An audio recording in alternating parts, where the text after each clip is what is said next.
So we're going to be putting in a new entry, somewhat like that, replacing this curb where it has a step down. We're going to be removing and replacing these two broken sections, cutting here like they did. We're going to stay on this side of that box, where if you basically start this joint, you have 4 feet flare, 13 feet entry, 4 more feet flare, which is like that joint line, I think. And it's going to bend in to about here, where it's really, you start the driveway straight as close as you can with this. This is not the best sketch, I'll do a better one. But you can see how it becomes 12 feet from here, about 10 foot's about here. So we're pushing some of that bend to that side because we're going to half circle sort of approach.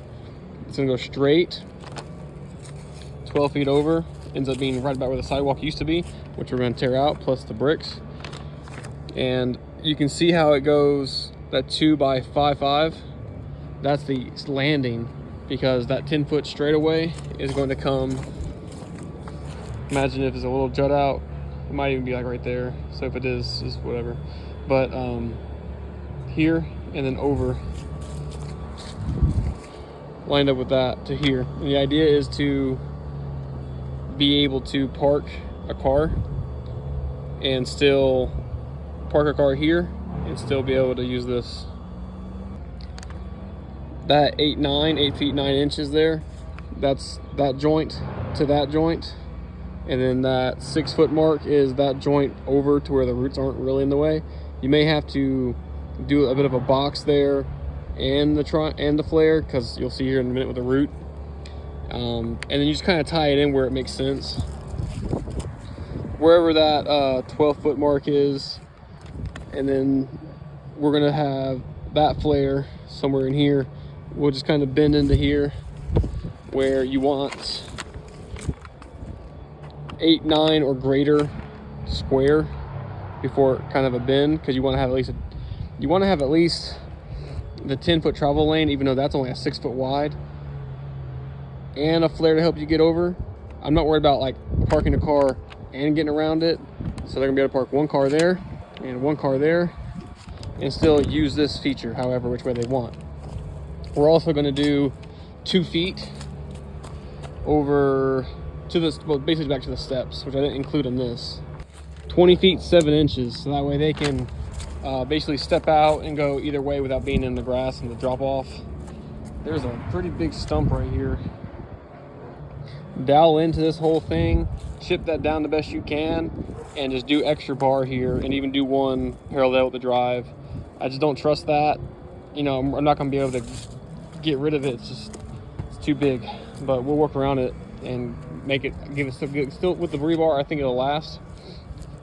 And you can see here where this root's pretty awful, which is why I was saying you almost would maybe come out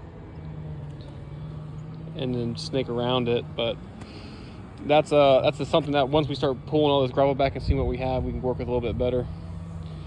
And then, like I said, it'll kind of basically 10 feet from there, which is about here, is about, you know, so that's 2.5 feet off, so it's 12.5 feet off. Wherever that meets, kind of get a straight line. You have your straight line there, and then just connect it together, and then connect this together. This is an 11 by 3.5, and let's see. There is actually a dead stump here, which I'm not worried about that. It's actually not as rotten as I was hoping, but this is something we can manage. Working with that one next to the driveway, I'm worried about damaging the concrete. And if I forgot to mention this, because it's my second take of the video, we're gonna take out this sidewalk and that brick. So again, straight here, what I did is I went 10 feet over. You can see this stick here. It's about 1 foot off the sidewalk. 2.5 feet shy of that, line up with the joint. And then what I did actually was I went the joint section, which is 8, and then I did 3 more. And